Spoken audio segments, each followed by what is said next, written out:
안녕하세요. 복덕방 기자들의 이데일리 하진아 기자입니다. 오늘은 NH농협은행의 올백센터 김효선 부동산 수석위원님과 함께 모시고 얘기를 나눠보도록 하겠습니다. 네, 안녕하세요.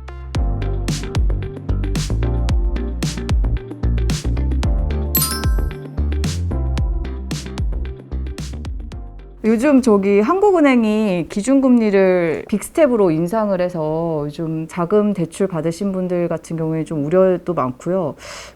연내 3%까지 올릴 수 있다라고 얘기를 하는데, 위원님 보시기에는 매매 시장 영향 좀 어떻게 보세요? 작년 10월부터 기준금리가 지속적으로 인상이 되고 있고, 미국의 기준금리도 같이 인상을 하면서 거기에 대한 굉장한 패닉을 좀 느끼고 있는 그런 상황입니다. 이미 매매 시장에서는 전년도부터 기준금리 인상이라든가 거시경제에 좀 부담스러운 이런 부분들이 이미 좀 반영이 되고 있다고는 볼 수 있고요. 이게 최근 들어서 대출 금리를 좀 살펴보면 5대 시중은행 평균 금리가 5월 기준으로 했을 때 4% 초반 정도 되거든요. 그리고 신용대출 같은 경우에는 4.8% 좀 넘어가는 게 평균 금리다 보니까 전년도보다 이자 부담이 거의 2배 이상 정도는 이미 되고 있는 상황이고요. 이게 올해뿐만 아니라 내년도까지도 계속해서 인상될 수 있는 가능성이 있다 보니까 선뜻 매입을 하지 못하는 그런 상황이 발생되고 있는 것 같아요. 이게 집값의 하락 요인이 여러 가지가 있는데, 작년까지는 사실 주택시장 정책 같은 것들이 많은 영향을 줬다면 올해는 좀 더 거시적인 요인들, 경제라던가 금리 인상, 물가 상승 이런 것들로 인해서 주택시장이 좀 빠르게 하락 전환을 하고 있는 상황이고요. 거래 절벽이 이제 이런 것들 이유로 많이 좀 진행이 되고 있는 그런 상황입니다. 안 그래도 거래 절벽을 말씀을 하셨는데, 요즘 매수 심리가 완전히 위축이 되어 있는 것 같아요. 금리가 오르다 보니까. 그래서 거래 절벽이 이루어지고 있는데, 이게 좀 집값 하방 압력으로 작용하지 않을까 이렇게 생각을 하시는데 어떠세요? 그렇죠. 거래량 같은 경우에는 보통 부동산 시장 분석을 할 때 매매가 상승률에 좀 선행하는 지표로 거래량을 많이 보거든요. 근데 올해 5월까지 아파트 거래량을 보면은 서울 같은 경우에는 7,900건 정도밖에 되지 않습니다. 전년도 동기, 그러니까 21년도 1월부터 5월까지는 25,000건 이상이 거래가 됐거든요. 절반도 안 되는. 절반도 안 되는 거죠. 거의 3분의 1 정도 수준인데, 그 중에 이제 가장 많이 거래된 구별로 좀 살펴보면 서초구가 1,000건 정도가 되고요. 많은 부분을 차지하고 있고, 다음이 강남구, 노원구 이런 순서로 좀 거래가 되고는 있습니다. 근데 전반적으로 모든 구에서 전년도보다는 굉장히 낮게 거래가 되고 있는 상황이라서, 거래가 아무래도 안 된다는 거는 매물은 좀 있는데 수요가 이제 매물을 따라오지 못하는 그런 상황들이 좀 반복되고 있는 것 같고요. 이게 사실 이제 선거 전에는 오히려 시장에 대한 기대감이 좀 어느 정도 있었거든요. 특히 재정비 사업 같은 것들이 좀 완화가 되면은 시장이 좋아질 거라고 기대를 했는데, 그게 생각보다 조금 늦어지고 있다 보니까 이제 매도 같은 경우에는 양도세 유예 완화나 여러 가지 제도 때문에 매물을 좀 시장에 내놨지만, 매수자 입장에서는 고점이라는 생각들 때문에 급매가 아니면 좀 거래가 안 되는 이런 상황들이 반복되고 있고, 하반기에도 이런 현상들은 계속해서 이어질 수밖에 없는 상황일 것 같아요. 아까 서초구 거래량 말씀하셨는데, 이제 강남 불패가 아니라 서초 불패 이런 얘기가 있더라고요.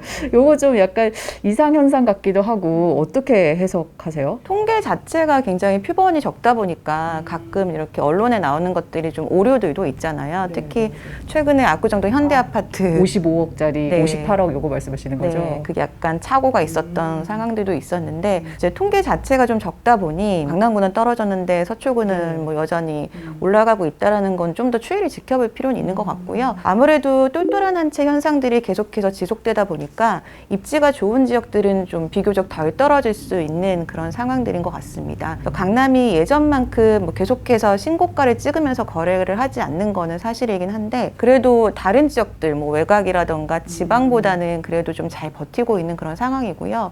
강남구 같은 경우에는 일부 지역이 토지거래 허가구역으로 좀 지정되어 있다 보니 거래가 되더라도 이제 가격적인 면에서는 서초구보다는 조금 불리한 상황은 맞는 것 같아요. 대출이 일단 안 되기도 하고 현금 가지신 분들만 거래를 하실 수 있기 때문에. 네. 그리고 또 하나는 서초구 같은 경우에는 방배동 재개발 사업이라던가 그렇죠. 여러 가지 개발 호재들이 좀 더 많다 보니까 그런 것도 영향을 좀 미칠 수는 있을 것 같아요.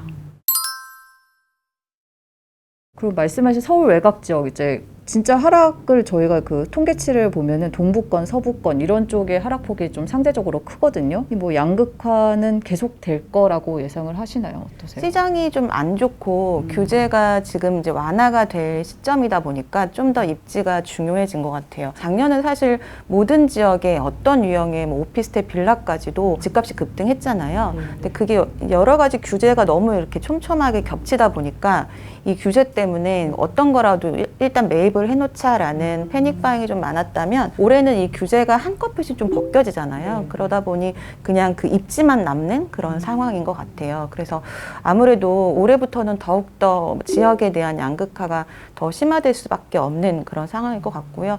시장이 안 좋지만 이제 서울 특히 강남이나 이런 지역들은 가격이 이미 그 10억 이상 되는 곳들이 많다 보니까 이미 뭐 대출이나 금리 같은 영향을 많이 안 받잖아요. 그래서 작년만 해도 영골로 강남 아파트 못 샀거든요. 대출이 아예 안 났기 때문에. 그런 분들은 금리의 영향도 좀 덜 받을 수 있고, 그리고 이제 거시경제나 이런 것들보다는 이제 살고 싶은 집으로 좀 선택하는 마지막 똘똘한 한 채 가능성은 좀 높아서 입지가 좋을수록 유리한 지금 시장 상황인 것 같습니다. 그 말씀하신 대로 규제가 조금 이제 완화되는 분위기다. 이래서 지금 최근 나온 것 중에 이제 종부세 완화가 대표적인 게 아닐까 싶어요. 그래서 다주택자분들 입장에서는 좀 좋은 호재가 되지 않을까 싶은데, 제 개인적으로는 지금 뭐 1주택자 같은 경우에는 주택을 매입을 한 채 더 하는 걸 고민하실 수도 있을 것 같고, 또 다주택자분들은 이거 좀 버텨볼까? 이런 생각도 하실 것 같은데, 뭐 각각 1주택자, 다주택자 이렇게 좀 어떻게 보세요? 지금 사실 양도세 유예 완화가 이미 지금은 실행이 되고 있는데 종부세 완화까지 좀 이렇게 진행되다 보면 아무래도 이제 매물로 내놓기보다는 좀 더 버틸까 하는 분들이 많은 건 사실인 것 같아요. 근데 이 종부세가 생각보다 굉장히 좀 높았긴 해서 서울에 두 채 정도 있으면 보통 1억 정도 가까이 종부세가 나오긴 했거든요. 그럼 당연히 이제 그 돈을 매년 내야 되는 거니까 그것 때문에 매각이나 증여를 하는 분들이 좀 많긴 했는데, 이제 저희 고객분들도 이제 이런 대책이 이제 발표될 거라는 얘기를 듣고는 그냥 버티는 게 나았던 거 아닐까 이런 말들도 하시는 분들도 계시긴 하더라고요. 그래서 지금 이제 종부세 같은 경우에는 일단 1주택자 같은 경우는 지금 부동산뿐만 아니라 모든 자산이 지금 안 좋은 시기인데 그래도 그나마 이제 부동산은 이제 실물이기도 하고 시간이 지나면 또 오를 수 있다라는 생각들도 하셔서 하락했을 때 오히려 투자 목적으로는 매입을 하시려는 분들도 계시긴 하거든요. 근데 종부세가 이렇게 좀 주택 수가 아니라 가액으로 정해지다 보면 저가주택 위주로 다시 투자 수요가 좀 나올 수 있는 그런 상황도 될 수 있을 것 같고요. 다주택자 같은 경우는 빠르게 처분하려는 분들이 꽤 있었는데 말씀드린 것처럼 조금 더 지켜보고 버티자 이런 분들이 좀 나오곤 있습니다. 또 그게 뭐 내놓는다고 하더라도 거의 매각이 또 어렵잖아요. 아, 그렇죠. 요즘 분위기가 사려는 분이 없다 보니까. 네. 그래서 뭐 시세보다 조금 더 저렴한 가격으로 내놓는 경우들도 있었는데 그냥 가지고 계시려고 하시는 분들도 늘어날 수는 있을 것 같아요. 예를 들면 안 팔리면 그냥 갖고 가자. 약간 이런 느낌으로.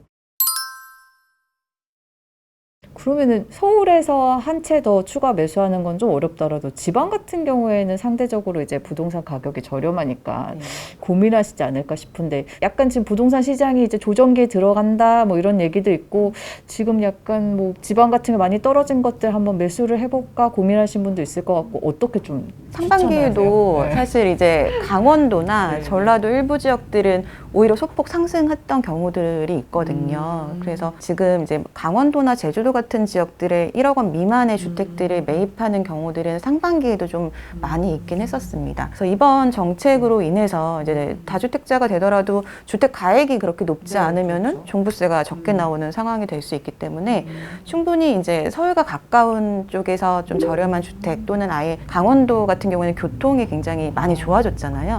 그래서 그런 지역들의 한 채를 좀 매입하려고 하는 수요들은 좀 늘어날 것 같아요.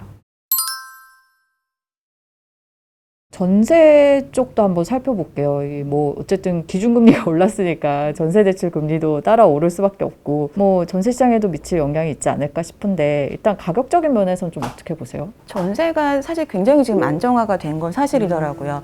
전세는 이제 거래가 거의 실수요자다 보니까 거래량이 줄진 않거든요. 거의 이제 매년 유사한 거래량을 보이곤 있는데 최근에 공급이 좀 많았던 지역들, 뭐 특히 대구나 세종 그런 지역들은 전세값이 굉장히 좀 많이 하락해서 안정되고 있는 상황이긴 해요. 그리고 서울 같은 경우에도 전세값이 지금 올해 들어서 조금 하락하고 그게 쭉 이어지고 있긴 한데 그 이유 중에 하나는 사실 또 다른 얘기긴 하지만 전세 월세화가 굉장히 빠르게 진행이 되고 있거든요.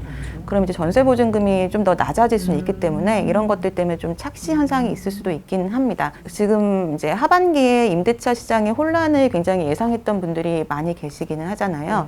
근데 사실 전세값 급등보다는 월세화 전환이 굉장히 더 걱정이 되는 상황이긴 하거든요. 그래서 전년도 5월 달 같은 경우에는 관악구나 금천구 두 개 구만 전세보다 월세 거래가 높았는데 올해 5월에는 두 개 구를 제외한 모든 지역이 월세 거래가 더 많았어요. 그래서 서울 전역에서는 이제 월세화가 굉장히 좀 빠르게 진행이 되고 있고요. 반면에 이제 광역시를 제외한 기타 지방 같은 경우에는 지금도 여전히 월세보다는 전세 거래가 더 많이 진행이 되고 있거든요. 그래서 입지가 좀 좋은 지역일수록 그리고 아예 고가 주택이나 아니면 원룸이나 다가구 같은 것들이 더 빠르게 월세화가 되고는 있어서 주거 비용이 아무래도 좀 늘어나는 부분들을 좀 생각하셔야 될 것 같고요. 지금 또 금리 때문에 사실 이제 임차인 입장에서도 예전에는 같으면 2, 3억 올려도 전세 대출 받고 이자 내도 크게 부담이 안 되는데 지금은 그게 좀 부담스럽거든요. 그래서 아예 일부를 이제 반전세라고 하죠. 월세로 하시는 분들이 많이 있긴 하신데 좀 주의하셔야 될 거는 기준금리가 이제 인하되는 시점이 되면은 지금 월세로 전환하는 금액보다 대출금리가 또 저렴해질 가능성도 있긴 합니다. 그래서 보통 2년 단위로 이제 계약을 하잖아요. 그래서 4년까지 거주를 할 수 있게 되어 있는데 그 안에는 금리가 인하될 수 있는 가능성이 높다 보니까 그걸 좀 예상하셔서 어느 정도 수준으로 월세로 전환을 할 건지는 이제 좀 결정을 해보셔야 될 것 같아요. 그럼 아까 전에 제가 뭐 다주택자, 1주택자 약간 투자 개념으로 말씀을 여쭤봤는데 만약에 무주택자다. 그러면은 지금 매수를 하는 게 적절한 시점인지 아니면 말씀하신 대로 약간 하반기까지는 좀 조정될 수 있다고 하셨으니까 조금 더 기다려보는 게 나을지 어떻게 보세요? 이제는 좀 서울 같은 경우도 대부분 지역에서 하락 전환이 되고는 있는 상황이고 그리고 지금 여러 가지 규제들이 굉장히 천천히 완화가 되고 있는 시점이잖아요. 근데 좀 하나 좀 지금 종부세 때문에 사실 다주택자들이 매물을 내놨던 것들이 조금 줄어들 수는 있는 부분은 있습니다. 그렇지만 이제 매수를 급하게 서두를 필요는 없을 것 같고요. 지금 올해부터 뭐 내년까지는 계속해서 시장이 지금처럼 거래도 잘 되지 않고 하락 전환되는 거는 계속 유지가 될 것 같아요. 그래서 내년도까지 좀 지켜보시면서 내년 한 상반기 정도에 괜찮은 지역들에서 좀 급매로 나온 이런 것들 위주로는 좀 매입을 하셔도 될 것 같고 서울 말고 이제 대구나 세종 같은 경우에는 지금 오랫동안 좀 하락기를 가고 있잖아요. 그리고 앞으로는 대전이나 인천 같은 지역들도 물량이 굉장히 많이 나와서 내년에는 조금 더 낮아질 수 있거든요. 그래서 지역별로 조금 다를 수 있긴 한데 제가 언급한 이 지역들은 내년 하반기 정도에 한번 매입을 고려해 보셔도 좋을 것 같아요. 공급량이 많아지면 그만큼 더 하락이 될 수는 있거든요. 근데 특히 서울 같은 경우는 지금 이제 8월 달에 또 국토교통부에서 재정비 사업에 대한 것들을 포함한 로드맵이 발표가 되잖아요. 그럼 그 이후에 또 일정한 특수 지역들은 오를 가능성도 있기 때문에 지역별로 조금 살펴볼 필요는 있고요.